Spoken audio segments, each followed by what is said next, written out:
Tekken 8 just got its second balance patch. So let's talk about it. What's good, ladies and gentlemen? Welcome back to the channel. I'm LotusAsakura, the one who never knows best, and in today's video I want to talk to you about the brand new patch that just released for Tekken 8. As of the recording of this video, this patch is officially out. However, the game is still offline and going under maintenance.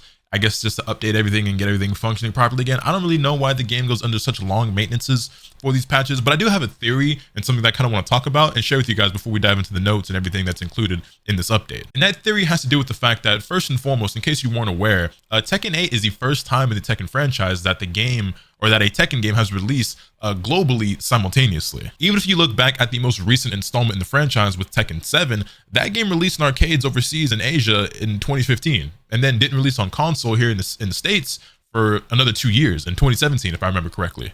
And the thing with those arcade releases is that typically they receive different updates and things throughout their lifespan before we finally get the finished version on console. And if you look back at what we basically call Tekken 7.0, it looks drastically different from what we ended up getting for the full release of the game on console. You'll see changes in the music, you'll see changes in stages, lighting, and of course, character adjustments, right? So balances. I bring this up because I've seen people saying, I can't believe the game's already getting patched, or why are we patching the game so much? And these aren't particularly big patches. I wouldn't say that we've seen like huge drastic changes to the game that like warrant any cause for concern. My theory is that basically we are currently playing the arcade version of the game. And while on one hand, I guess you could make the argument if you really wanted that we're basically playing or we're being sold an unfinished product, I don't really see it that way. I mean, that's one way of looking at it for sure, I suppose. If you want to make that argument, I'm not going to fight back on it. But I just kind of see it as like that we just haven't seen Tekken in its final form yet, and we will in the coming weeks or month or so. And then eventually, these changes and patches will slow down, and they'll be farther and fewer between as we let the game develop and evolve and breathe and everything like that. And I think that's what we can predict for the future. Of course, though, only time will tell. But with that, let's go ahead and jump over to the monitor and take a look at what we can expect and see in this upcoming update, or I guess in the update that's up now. So if we jump on over here, you can see that the game is currently under maintenance, and based off this schedule, it should be ending in about 4.5-ish hours as of the recording. So I'm recording this at 10:30 Eastern time. Maintenance is supposed to end around midnight West Coast time. So yeah. Also, I will leave a link to this in the description down below, and probably also as a pinned comment where you can go ahead and check it out for yourself if you haven't already. So that way you can go into depth and read everything in detail if you so choose, because I'm not going to be reading every single thing here, even when it comes to the patch notes, because I just kind of want to give you guys the highlights and the biggest changes and the most important things, or at least the things that I find the most important or noteworthy. So with that, let's go ahead and get into it. As always, replays, old ones aren't going to be available anymore. Super Ghost Dad is going to change a little bit. We're getting the UT X Tekken collab, so the Uniqlo Tekken thing, the Tekken shop, which I know people have very mixed feelings about. I don't mind it. I know some of you do. It is what it is. We all have our own opinions on that. And then also measures against players discovered cheating in ranked match. They will be handing out bans to players who have been plugging or disconnecting or rage quitting or whatever. And this is something that's kind of crazy to me, because I understand that a lot of people like calling Bandai Namco's bluff and like don't think they've been as assertive, I guess, as they should, or taking enough action. It looks like they're working on it. I'm willing to give them the benefit of the doubt. We're about to see what starts happening and how these bans start rolling out. But like, the thing that blows my mind is how bold people have been on Twitter, and in fact, like embracing the role or the name of being a plugger, or like, yeah, I'm a rage quitter, what about it? And like telling on themselves, like posting clips, showing, putting it in their Twitter bios or in their like their Twitter name. I'm like, yo, like what type of times is we living in where people are taking pride in being like a known rage quitter, or like making it their brand? Like, y'all are some real weirdos. I'm not gonna lie to you. With that being said, apparently Michael Murray and Harada have compiled a list of players that they are banning, and we gonna see exactly how that rolls out. Now, I would like to say that I kind of want to see the same system come back from Tekken 7, where there's a percentage that tells you how frequently this player has been disconnecting and how often they repeat this type of behavior, whether I even want to match up with them. I don't know if there's going to be temporary bans, perma bans, how these warnings are going to work and everything like that. Like I said, I know a lot of people have very strong feelings about these people who are cheating in ranked. It's kind of ruining the experience for a lot of players, and I can definitely see how that could be deflating or like demotivating or like discourage you from wanting to play ranked a lot. It makes total sense. So hopefully they take a lot of action in regards to that. Let's go ahead and get into the actual patch notes themselves and take a look at it together. So first things first, you can see that some slight adjustments have been made to practice mode. They've improved the punishment trading, changed the UI a little bit. There was also a weird issue with special style where movement couldn't be initiated with a buffered input during the recovery state. Didn't know about that. There's also this thing with like wall break, which when I first read this, I thought it was going to address a weird little interaction that I experienced yesterday. But when I looked back on it and thought about it, I don't think this is the case. And basically what happened to me was yesterday or the day before, I was playing the game, and I forget on which stage I was exactly, but my opponent and I traded hits, right? I knocked them back, they knocked me down. But I ended up breaking the wall with the move that I hit them with. So my player fell to the floor and on his back, but then the wall broke and the transition happened, and then my player, just ran like he does in the little cutscene, and then I was able to continue the combo. I did back 3 into backlash, wall carry, whatever. And it was it was kind of silly. I was like, yo, that's kind of crazy that we traded like that and I got knocked down, but I still get the full combo from this because of the wall break. And I don't think this is addressing that. I think this is more so talking about an issue that I didn't experience, where you would swap from player 1 to player 2 side during those types of transitions or when certain gimmicks were activated. I don't know for sure. Maybe some of you guys can enlighten me more on that specific change of that bug, because I'm not really certain if that's what it is, but you let me know. Also, quickly, I want to talk about this one, hold moves. So basically, there are certain characters in the game that have moves that you can charge. For example, if we jump on over to the game real quick, you can see I have Devil Jin pulled up here. Devil Jin has this move, right? Down back 1+2. These moves are not supposed to be able to be like reversal to parry or anything like that, right? If you charge them all the way up, that's not supposed to be able to happen.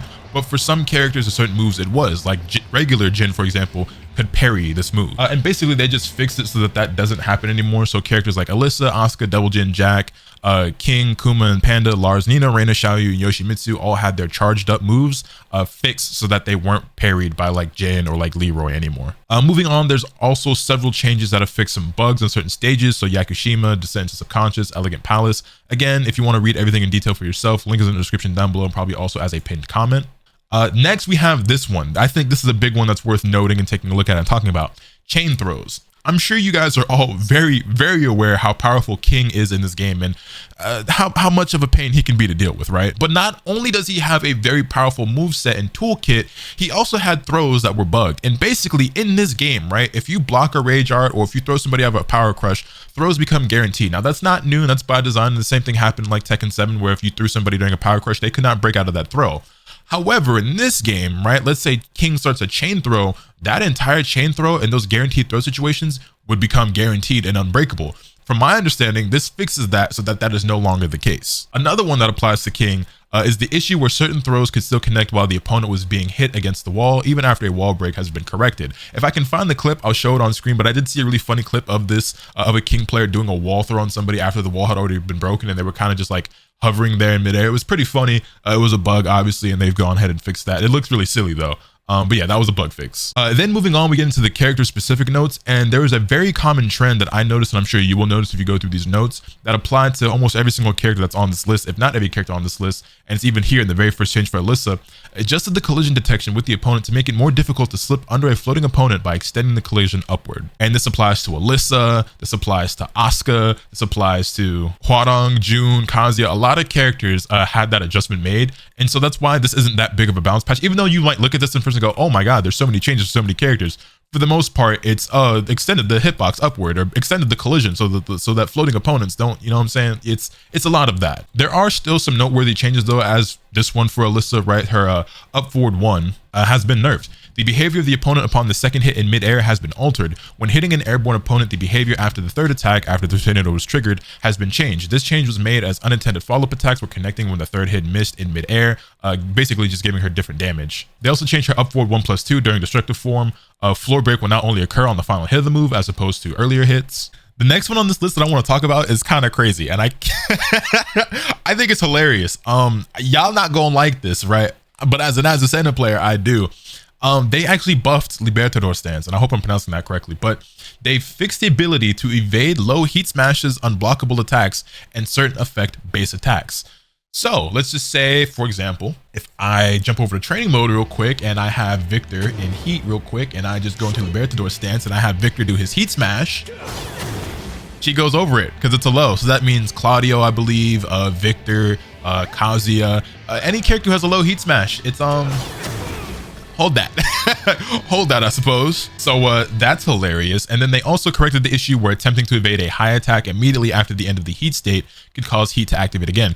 News to me, didn't know that was a thing, hadn't seen it happen. Maybe you guys have, but yeah, making it so that that stance automatically evades low heat smashes, like, I guess it makes sense, but it's like, did Azucena need that buff? You know what I'm saying? I'll take it. Also, evading unblockables too is also hilarious.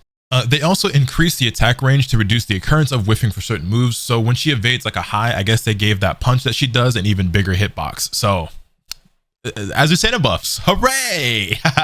They also added an icon below Brian's health bar to let you know when he has Snake Eyes activated, which is his little install in this game. It also looks like they nerfed Claudio back 4 too. So if we jump on over here back to the game, you can see that they made it so that this has less pushback. It's only -11, but that means that I get my 4-3 with Huang and I get to start my pressure. But yeah, this was a little bit difficult because of the knockback to actually punish sometimes. And so I guess they just made it so that it was more consistently punishable. Then we get into Dragunov, and they actually expanded the hurt box for the legs, alleviating the issue where certain low attacks would whiff on his back 3+4. Also, this move right here got a little bit of a nerf. Okay, you might not know what this is based off notation, but if you've played Tekken 7, or sorry, excuse me, Tekken 8 online, you know this when you see it. So let's just jump over here real quick. Yeah, that right there. Yeah, y'all familiar with that little string right there? Yeah, so basically, the hitbox of the second attack has been reduced, and also when the first hit connects with a downed opponent, the second hit would also connect, causing more combo damage than intended. This has been adjusted. So, you know, some Dragunov nerfs there. Are they enough? I don't know, man. I'm not trying to be one of the ones calling for nerfs right now because I think they're still really young and still developing and everything like that. But Dragunov is easily a top tier character. That he might be #1, but he's at bare minimum top 5, probably top 3. Probably #1, but I digress. And then for Fang, just some slight like misinput like fixes for the character, then collision detection, extending the collision upward, you know what I mean? Like I said, you see that a lot from most of these characters. Now, this is another standout change. During King's Jaguar Sprint, the ability to transition into a standing block has been added during the middle of the stopping animation. Adjustments have been made considering that when confirming the initial movement before executing a rage art, all options on King's side were losing. And frankly, he deserves it. Like, I don't think we needed to give him that because let me show you real quick. So check me out. Let me just Jaguar step back a couple times. You know this shit right here. Yeah, where he runs at you and then does a throw or whatever follow up he wants. Now he can just ski. Now I'm blocking now. And I mean, like, realistically, I guess he should have that, but it's just like the rich kind of getting richer. Whatever, man. He didn't need it. Like, I guess it makes sense, but he didn't need it. Buffing King kind of crazy right now, but they also buffed Azucena technically. So, and who am I to complain? They did, however, during his back 3, fix the instances in which armor properties remained until the end of the animation in certain situations, which I guess is technically a nerf. Seems more like a bug fix than anything, but I digress. Then when it comes to Kuma and Panda, they basically gave them a bigger hurt box during Hunting 2. And then I guess there was also an issue where certain parts of their attack would become unblockable while down and facing up and then doing down 1+2. News to me, but I guess it's no longer unblockable. Slightly buffed Lars down back 1, but then slightly nerfed 3+4 during dynamic entry. Corrected an issue where performing specific actions resulted in shorter recovery time than intended. Then it looks like we have some bug fixes for Law. No big deal here as far as I can tell. Same thing goes for Leo. They also added an icon below the health bar for Leroy to show whether or not he still has his cane. There's also an adjustment that was made, if I'm not mistaken, where in practice mode, you could use the cane more than once, which I guess doesn't really matter because it's just practice mode, but basically it will let you do combos that weren't actually possible because you only use the cane once per match. And they just fixed that so that you just weren't doing something that you thought you'd be able to do and then not be able to actually do in a match. Cool for combo videos or whatever, but it's not really supposed to be how the character works, so they took it out. They also nerfed his down 1-2 or the while crouching 1-2. The knockback distance on the first and second hits when landing a down hit has been increased. Changes have been made as it was possible in specific situations to deal higher combo damage than intended. So it seems like that's another common trend where characters were able to get extra damage than they really wanted. And so they changed some of those moves to either do less damage or like have more knockback or something of the sort so that you weren't getting crazier combos than you really should. Interesting in Leroy's case, because I don't really know if Leroy was doing crazy damage like that. The character doesn't seem particularly strong or popular, but you know what, I'm gonna go ahead and let it rock. I'm not gonna be too judgmental on certain changes early on in this game's life when it comes to nerfing characters who seem weak, because if you guys remember, if you follow Dragon Ball FighterZ at all, like I did, right? Piccolo was a character who got a lot of nerfs early on in Dragon Ball FighterZ lifespan, and we were always like, yo, why is Piccolo getting all these nerfs? The character's not even good. He was really, really good, and we just didn't know it. I guess the only one who kind of knew it was Apology Man and Hook. But that character was way stronger than we really realized, and maybe they knew something we didn't. That's why those characters were getting certain nerfs. Also, they nerfed Lily's forward 1+2. It's now possible to defend against it with a reversal move. This correction was made because despite not being a maximum hold move, it couldn't be defended against with a reversal move. So now if it's not fully charged, you can properly parry it.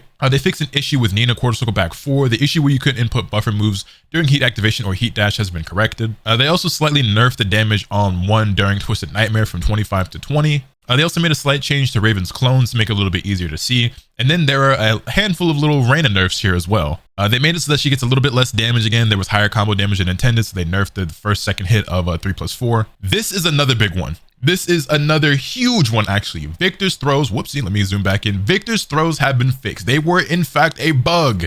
It was not a feature, it was a bug. Victor's throw window has been corrected to be longer, addressing the issue where it was shorter than intended. Now, with that being said, even though I play a little bit of Victor myself, he's kind of like my tertiary character, right? Like, I think I like Azu, Sen, and Huarong more, but Victor's pretty cool, right? Even though I play that character, I think he's really dope. I think he's a lot of fun. A lot of y'all legacy was getting carried by that throw. A lot of y'all about to start losing way more games and realizing you're not as nice a Tekken as you thought you was because you ain't got that glitch throw no more. Now, did I use throws while I was playing the character? Of course I did. Of course I did, right? He would have been silly not to. However, I think some of y'all about to realize that Victor's not as strong as you may have thought he was without that throw. Not to say he's bad by any means, right? But he's pretty linear. Tracking lows, not really his strongest suit, you know what I'm saying? And that throw was a very strong part of his game that now isn't nearly as strong. And y'all about to find out real quick with a real rude awakening that you're not as good at Tekken as you thought you was if you was a Victor main. No flame though, no flame. And then we have Xiaoyu with a few changes, and none of these being the changes that I think some people wanted to see. There's a lot of discourse right now about Link Xiaoyu. I don't have any really strong feelings on it myself. There's a really good video by FeeDX that I'll leave a link in the description down below talking about the Xiaoyu drama that has been going on Twitter and whatnot. But they made it to where she can't cancel out her hypnotist stance as quickly as before. And they fixed a couple of issues, I guess, where people were getting misinputs during this while crouching for, down forward 4, and this forward 4 during Phoenix. And then we have some changes to Flash from Yoshimitsu, which I'm no expert on Yoshimitsu. However, I did see a really good tweet by Kanan Trench, who is arguably the best Yoshimitsu player in the world. It's either got to be him or iMusician, right? So let's go pull up his tweet real quick because he's going to break this down better than I ever could. So jump on over to one of the other monitors, and it reads as follows. Not the first nerfs I was expecting, but essentially NSS / Heat Flash can't be spammed in combos anymore, and the healing it gives will be less effective. Nerfed 1SS Flash hitbox could potentially affect certain Flash punishment, and I guess Heat F1+2 relaunch after F22 is gone, or FF22 is gone. And yeah, Yoshimitsu was getting some pretty silly stuff with Flash. I'm not gonna lie, Flash itself is a pretty ridiculous move. But I'm just a little bit surprised that they nerfed it, just considering some of the other stuff that's going on in the game. But I guess that they decided that, yeah, we ain't really intend for him to have all that. Because as you can see, like the changes they made are actually pretty substantial. Changed the damage from 24 to 20. Behavior on side hits and back hits has been modified. They reduced the amount of health regen from 4 to 2. Health recovery for recoverable health on hit changed from 10 to 5. The heat time remaining consumption has changed to -300. So I'd say they hit it pretty hard. Recovery frames extended by 4 frames. The transition time for the opponent to enter a down state has been accelerated by 5 frames. So yeah, just nerfs across the board for that stuff with Yoshimitsu. I don't really know if Yoshimitsu was like one of the more powerful characters in the game. He seemed strong for sure. I don't know if he seemed like super crazy. It's always hard to tell because Yoshimitsu is such a ridiculous character just in terms of like what he's doing as far as moveset goes and his animations and everything. It's like, all right, how much of this stuff is just a gimmick and how much of this is like genuinely powerful? But Flash seemed a bit silly. But with that, that's pretty much going to be the gist of this patch. Like I said, if you want further details on these things, you can feel free to look at the link in the description down below or the pinned comment where you can read all of this word for word if you so choose. But with that, let me know your thoughts in the comment section down below. Hit this video with a like if you enjoyed, subscribe if you haven't already so you can stay tuned for all the awesome content that I'm bringing you. With all that being said, that's pretty much all for today. And remember, nothing can happen until you swing the bat. Later.